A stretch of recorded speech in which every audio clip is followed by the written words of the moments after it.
नमस्कार दोस्तों। आज के इस एक्सप्लेनर में हम सीधे चलेंगे Indian highways management company limited यानी IHMCL के अप्रैल 2026 रिक्रूटमेंट ड्राइव की तरफ। ये वैकेंसी उनके लिए एक बहुत बड़ी अपॉर्चुनिटी है जो भारत के फ्यूचर इंफ्रास्ट्रक्चर में अपना योगदान देना चाहते हैं।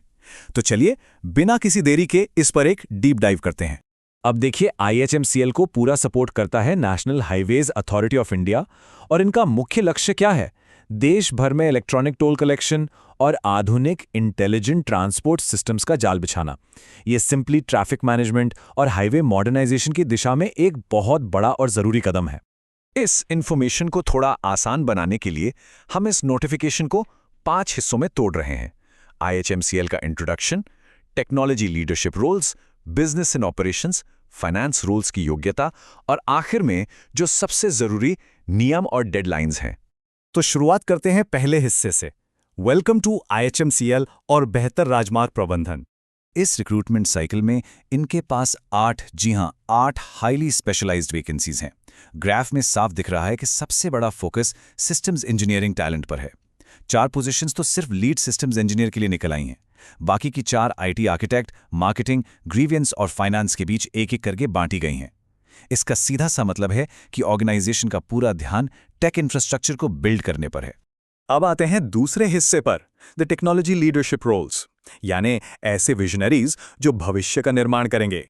इन दोनों प्रमुख टेक रोल्स को देखिए। लीड सिस्टम्स इंजीनियर और IT and cyber security architect दोनों ही आकर्षक E4 पे स्केल के अंदर आते हैं, पर इन दोनों में एक दिलचस्प फर्क एज लिमिट का है। आर्किटेक्ट पोजीशन जिसके लिए सिर्फ एक ही वैकेंसी है, उसकी आयु सीमा 45 साल रखी गई है, जबकि 4 वैकेंसीज वाले इंजीनियर रोल के लिए ये मैक्स एज 40 साल है।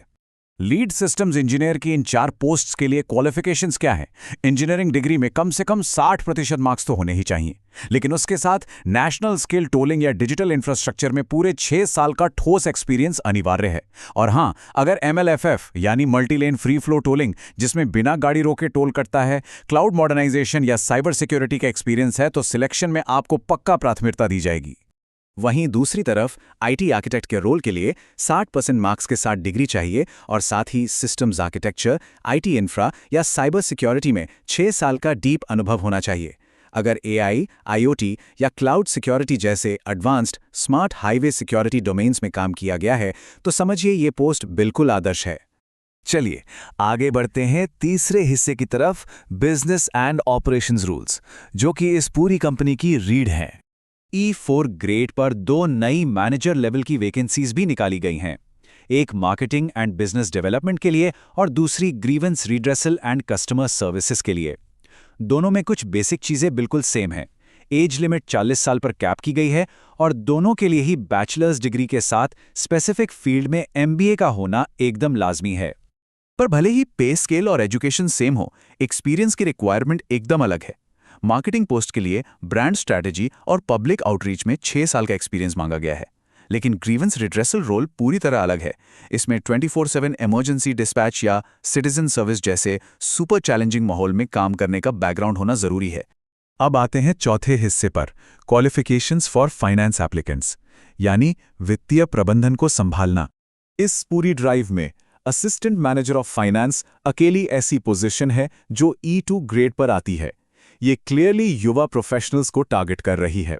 इस पोजीशन की आयु सीमा 21 से 30 साल के बीच रखी गई है और सबसे जरूरी शर्त यह है कि उम्मीदवार का चार्टर्ड अकाउंटेंट होना बिल्कुल अनिवार्य है।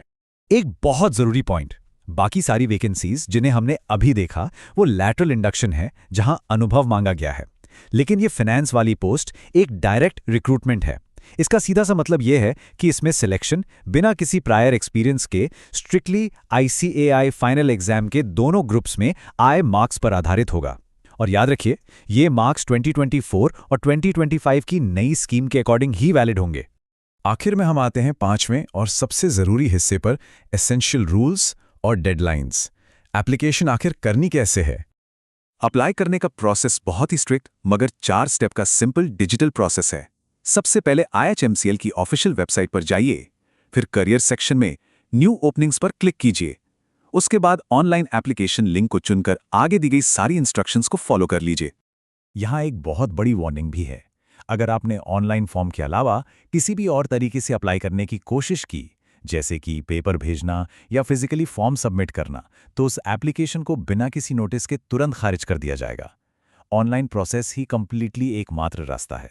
कुछ और शर्तें जो आपको डेफिनेटली पता होनी चाहिए। पहला, आपको ऑल इंडिया सर्विस लायबिलिटी के लिए तैयार रहना होगा, क्योंकि पोस्टिंग देश में कहीं भी हो सकती है। दूसरा, अगर आपने एक से ज़्यादा फॉर्म सबमिट कर दिए तो सिर्फ सबसे आखिरी भरा हुआ फॉर्म ही वैलिड माना जाएगा। और तीसरा, अगर आपने पिछले नवंबर 2025 साइकिल में अप्लाई किया था तो आपको वापस फॉर्म भरने की कोई ज़रूरत नहीं है। आपका आवेदन इस प्रोसेस में ऑटोमेटिकली कंसिडर हो जाएगा। अब सबसे crucial point, deadlines. Application window काफ़ी नैरो है। रजिस्ट्रेशन 18 अप्रैल 2026 को सुबह 10 बजे खुल चुका है और अप्लाई करने की आखिरी तारीख है 17 मई 2026, ठीक शाम 6 बजे। तो लास्ट मिनट का वेट बिल्कुल मत कीजिए और टाइम पर प्रोसेस पूरा कर लीजिए। तो इन तमाम इंपॉर्टेंट पोस्ट की डिटेल्स जान लेने के बाद आखिर में बस एक ही सवाल बचता है।